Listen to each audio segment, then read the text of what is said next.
asalaamaaleykum honorable est-ce que mun nga dellu si tuuti ci li nga xam ne jot na am fii nii sa kër démb ci guddi. waaw démb ci ay booru 8h30 20h30 dama nekkoon ci kaw di def sport ak suma ñaari doom yu góor yu ndaw yi jékki-jékki suma soxna yéeg fekk ñu ci kaw di daw di yuuxu naan kër gaa ngi tàkk dañu attaqué donc ma jóge ci kaw wàcc bon ma am réflexe fàttaliku ne sama benn oto bi mu ngi woon garé ci biti 4x4 bu assemblée bi ma ñëwee fekk ko mu commencé effectivement mu commencé di tàkk ci la ñu jël suuf di ko fay heureusement bi ma commencé rek voisins yi ñëw gis affaire bi gis na wu ci kaw mu ngi tàkk et que sama digganteeg école bi garab yi nekk foofu aussi commencé nañ di tàkk donc ñu ñëw jàppale ñu couper courant bi ci poste bi foofu fay sotti suuf ci oto bi yéeg également ci kaw heureusement benn pompier aussi mu ngi ci doon jaar jógee wàcc di liggéey ñoom ñëpp ils étaient une vingtaine de personnes ñu aidé ñu loolu moo tax d'ailleurs ñu teel a circonscrire feu bi parce que pendant que ñenn ñi ngi doon fay oto bi ñenn ñi yéeg nañ ci kaw au premier jaar noonu pour mën a fay tàkk-tàkk yi doon commencé foofu ñeneen ñi tëb ci muru école bi commencé avec l'aide du gardien de l'école également ñu fay garab yi doon tàkk foofu donc ça s'est passé vraiment vers 20h30 20h45 donc loolu moo fi xew démb ñi fi ñëw nag bi ma génnee ba laaj suma gardien nee nañ mu ngi toll woon ci fukki nit mais dañu takkoon ay kagul bi ñu génnee ci ruux bi fii lañ génne parce que ruux bi aussi dafa lëndëm en fait fii amul woon ruux mais ci poste de santé bi la ñu dagg yoon pour bàyyi nit ñi dëkk ci ginnaaw pour ñu mën a am accès ci tali bi donc il paraît que ñoom ñu ngi ñëwee ci ginnaaw jaar ci ruq bi comme moom dafa toog moom kenn ci biti biñ ñëwee dañu wéeru ci mur bi ñëw ba jub ko il paraît que 5 l'ont retenu xëcc ko yóbbu ko ci couloir bi pendant que les autres nekk di sànni ay cocktail molotov ay bouteilles yu ñu def copeaux ak essence parce que bi ma ñëwee xool ci suuf dañuy gis trace su copeaux yi ba léegi nii trace su copeaux yi ak essence yaa ngi foofu mais heureusement y a eu plus de peur que de mal parce que dégâts matériels bi aussi bëriwul noonu sant ci yàlla bu baax kenn gaañuwu ci xale yi ñoo xawoon traumatisé parce que dañu tiit mais ça c'est normal parce que kër gi aussi maa ngi fi ak suma soxna ak suñu doom yu ndaw mais suma rakku jabar mu ngi fi ak ay xale yu am 2 ans ak 1 an donc gis flamme yooyu ak yooyu yëpp ça a fait un choc chez les enfants mais heureusement on a pu gérer loolu quoi. ma déggee bu baax sa témoignage dafa mel ni li ñu sànni noonu agul ci jotul egg ci biir ci miir bi rek la yem. oui non c'est-à-dire que xam nga comme store bi nekkoon au premier dafa wàccoon bi ñu ko sànnee en réalité store bi daf ko amortir donc bi mu ko amortiré bon impact bi toj na ci ginnaaw store bi baie vitrée bi c'est pas grave parce que c'est une vitre mais bi mu dalee ci store bi daanu dafa tàkk loolu moo tax boo yéegee xool ci kaw di nga gis ne store bi tàkk na commencé na lakk ba ci suuf foofu ba ci biir véranda bi nekk foofu nga xam ne terrasse bu ndaw la chaises yi ñu fa tegoon ak table yi ñu fa tegoon qui étaient en plastique c'est des meubles de jardin loolu aussi jot na tàkk mais c'est des dégâts matériels qui ne sont pas importants ci oto bi également c'est une partie mooy partie passager foofu la moo am ay impact parce que foofu la ñu sànni benn cocktail molotov bi et puis on a vu que ci oto bi longueur u capot bi également foofu le feu bi commencé woon mais heureusement bi ñu yegsee suñu premier réflexe mooy nañu fay oto bi balaa muy exploser wala muy tàkk yenn tàkk yi parce que bu boobaa day am répercussion dans la maison c'est ce que nous avons pu faire et très rapidement. D'accord ñu ngi rappelé ni député nga ci Benno Bokk Yaakaar est-ce que jot nga porter plainte. non bi mu amee j'ai informé le commissaire est venu ici son adjoint moo njëkk ñëw avec ses éléments ñi nga xam ne ñoo war a ñëw ci police ñëw nañ fii def nañ visiter nañ yéeg nañ ci kaw def nañ le tour de la maison gis nañ li ñuy gis te li nga xam ne moom la ñu gën a jàpp actuellement nii mooy ñi ko def dañu ñëw à bord de 2 véhicules ak d'une moto parce que les traces sont là parce que fii booy ñëw ci ginnaaw kër gi doo mën a accéder ba fii parce que dafa am lu ñu fa teg ay barrages donc foofu la ñu taxaw semble-t-il après ils ont fait le demi bi ñu defee li ñuy def jaaraat ci couloir bi ñoo dugg seen oto après demaat donc loolu la gars yi gën a jàpp ne noonu la demee donc moi je fais que la police est déjà venue constater le ministre de l'Intérieur m'a appelé également le président de la République est au courant woo na ma donc kilifa yëpp yëg nañ ko woo nañ ma donc man y a pas de souci c'est-à-dire que on fait de la politique moi je suis formé à l'école de Mbaye Jacques Diop des choses comme ça ne peut pas m'ébranler ça ne peut pas m'intimider au contraire dafay conforter sama engagement ci action politique yi may def ci Tëngéej def ko pour Sénégal nekk ci wetu président Macky Sall di ko gën a jàppale tey laa koy gën a firndeel loolu di wax ne bu fekkee ne c'est parce qu'on est député engagé dans une coalition majoritaire moo tax ngay subir ak yooyu je dis ils le feront 15 fois et je serai 15 fois plus déterminé dans mon engagement auprès du président de la République. D'accord ñu ngi dégg ay écho ci jeunes yi nga xam ne ñoom ñoo la rendre visite notamment est-ce que yow plainte bi ngay def contre X la wala comme jot nañ la wax ni déjà jeune Pastef yi la ñoom ngay topp. Non, moi je n'ai même pas porté plainte je ne veux même pas porter plainte pour ça lii nii du ma ci porter plainte te du ma wax ne ma Samba la wala ma Demba la waaye li ma jàpp mooy c'est un discours irresponsable de Pastef qui conduisent le pays dans cette situation est-ce que seeni élément ñoo ko def mais c'est un fait générateur qui part d'un discours irresponsable tenu d'abord par Ousmane Sonko c'est la première fois que moi je me prononce sur cette affaire-là et je vais me prononcer sur cette affaire-là parce que ñun ñëpp ay député lañ kenn ëpp ci sa morom maxama wala dayo et ça c'est des actes de lâcheté. Ousseynou Ly, membre secrétariat national communication. D'accord monsieur Ly dañu def benn entretien avec monsieur Seydou Diouf nga xam ni mooy le député qui est à Rufisque bi ñuy waxtaan ak moom li mu génnee ci ay kàddoom mooy les jeunes de Pastef ñoom ñoo taal fi nga xam ni moo di këram ban appréciation ngeen am ci déclaration boobu. waaw c'est simple moom moo ne jeunes yi ñoo taal këram teñ na génne preuve yi wane ni jeunes yi ñoo taal këram. L'accusation les preuves incombent à l'accusateur. Effectivement. ci seen mouvement également gëmu leen ni am na ay jeunes yoo xamante ni dinañ am taxawaay boobu. ndax ba ñu créé Pastef ba léegi 2014 mës nga fi gis benn scène de violence bu Pastef mës a def wala ay ndaw mës ko def mësul am. lu tax ko ñu ci ko.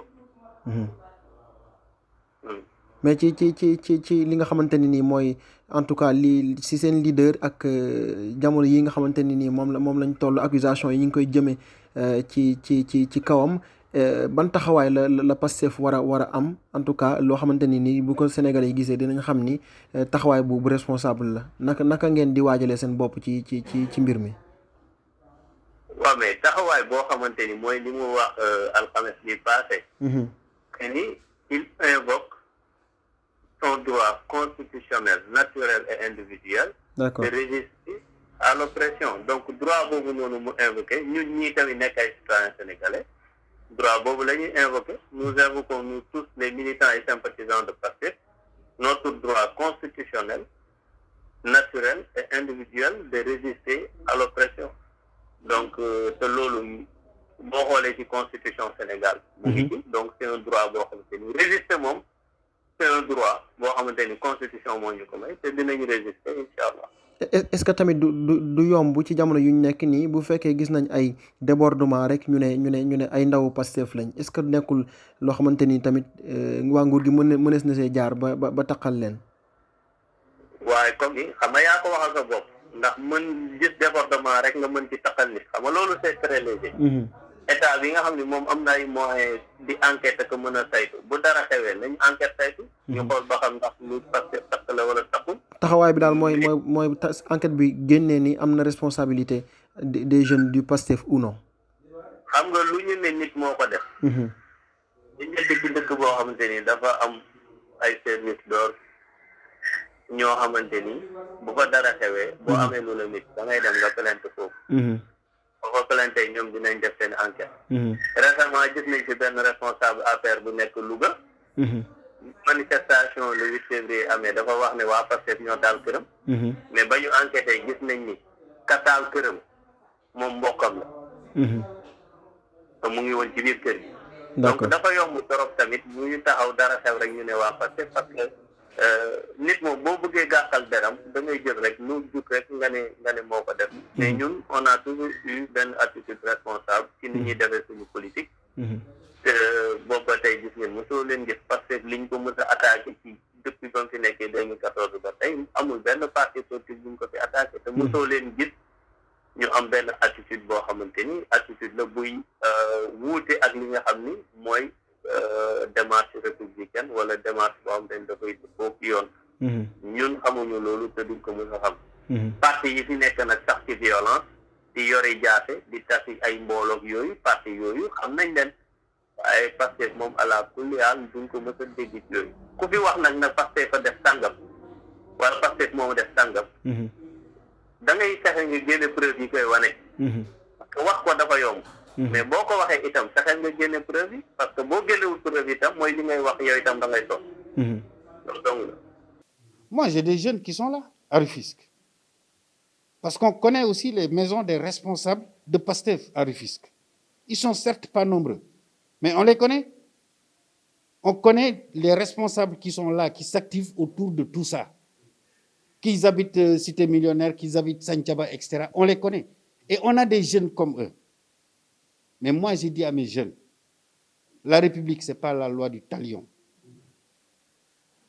Mbam bu la wéxee nga fayu da ngay nekk mbaam comme moom. Man dama jar sama ay xale ci jàmm ak ci salaam parce que dama jàpp ni politique confrontation idée la Sénégal kenn mësuma dégg man ma confronté wu de manière vulgaire parce que li ma gëm mooy xalaat li ma gëm mooy xam-xam te loolu moo tax sama collègue député yi opposition comme majorité respecté ma kon ce qui s'est passé ici je dis nit boo fekkee ne da nga am ambition wala nga bëgg jiite say discours nay responsable parce que c'est trop facile mënoon naa ne tey taal ñu ngi doon jéem a taal sama kër am naa ay xale xam naa fan la opposition bi dëkk fi ñoom tamit dañuy dem taal kër ñooñu et puis après lan moo ciy mujj ah ñu taal réew mi nan ngay bëgg a yor réew ba pare di ñaan yàlla ñu taal ko man gëwma loolu man ñi dëkk fii nekk ay responsable Pastef wala quoi que ce soit suñu ay dëkkandoo lañ derrière ñoom dañu am ay waajur am ay famille kon duñ leen ñaanal lu ñaaw te duñ leen ko teg parce que bu ñu leen ko tegee du ñoom lañ ko teg seen famille lañ ko teg ak seeni waajur kon moi je vais pas inciter mes gens à verser dans la violence maintenant qu'ils sachent qu'on se connaît tous et qu'on vit ensemble ici à Rufisque ñi ko def ñu dëkk Tëngéej wala ñu bañ a dëkk Tëngéej ne xam ne ñoo bokk Sénégal. dafa mel ni benn piste actuellement lañ mën a jàpp mooy ñi nga xam ne bokkoo ak ñoom yow en tant que député lan moo war a nekk sa message. non du ma porter plainte xam nga wax naa la ne man président Mbaye Jacques Diop moo ma yar ci politique benn yoon budul ñaar lu xewaan fii Tëngéej këram la ñuy njëkk a taal fa la ñuy njëkk a sànni xeer man dama judd ci politique tàmm loolu wax naa la ne bu ñu ko defoon 15 fois je ne porterai pas plainte dama koy assumer comme le fruit comme étant la conséquence de mon engagement politique face à des adversaires yoo xam ne bu ñu amul argument ils veulent mettre le pays à feu et à sang si je dois être un sacrifié que je sois sacrifié mais l'essentiel c'est que la République demeure man loolu laa gëm man donc je le dis encore une fois c'est pas ay plainte ak yooyu la justice la police est venue elle a ouvert ses enquêtes elle fera son travail moi qu'est-ce que j'ai à demander ay plainte pour que etc. Non je vais pas faire ça je laisse la police faire son travail on a une police mature expérimentée elle fera son travail après lu ciy juddu mu juddu ci mais man du ma nekk fii di porter plainte du ma inciter samay ay xale ñuy dem di fay du ma def loolu dama koy bàyyi ci loxo yàlla xam ne réew mi toll na foo xam ne ñun ñëpp yaa ngi wax sama ay collègues députés y a pas que les députés de la majorité ñun ñoo bokk assemblée te ñun ñëpp dañu nekk ci jàmm donc il faut que jàmm jooju ñu nekk ñun di ko wane bu ñu suñu séance yi pare nañ ko gën a saxal suñu biir parce que lii yëpp stratégie politique de boo xam ne li ci ëpp mu ngi reposer aussi sur des attitudes et des propos de certains députés qui ne sont pas conformes à la réalité dans cette affaire. Et ça, j'aurai l'occasion de le démontrer et de le leur dire, les yeux dans les yeux. Parce que par parlo, am na fu mu war a mun a yem mais ñun ñëpp bu ñu bokkee institution waruñu fragiliser suñu institution te ci loo xam ne du dëgg rien que par stratégie électorale stratégie politique parce que dëgg dañ ko fi fekk dañ ko fi bàyyi. Nous avons trouvé un système démocratique ici bâti par nos prédécesseurs opposition bi amoon avant entre majorité ak opposition moo gënoon metti fuuf waaye lépp dañ ko doon def ci njëkk ak ci teraanga mais tey si les gens pensent que c'est par le discours violent par des actes violents par ay jëf yu violents la ñuy mën a amee une prospérité politique ça va durer le temps d'une rose mais du wéy violence moom lu mu la indil violence moo la koy xañ ëllëg wax ju ñaaw lu mu la indil wax ju ñaaw moo la koy xañ ëllëg moo tax man je préfère ne pas avoir d'aura politique de rester dans mes idées droit dans mes bottes que de verser dans un discours facile de bas de caniveau je ne le ferai jamais.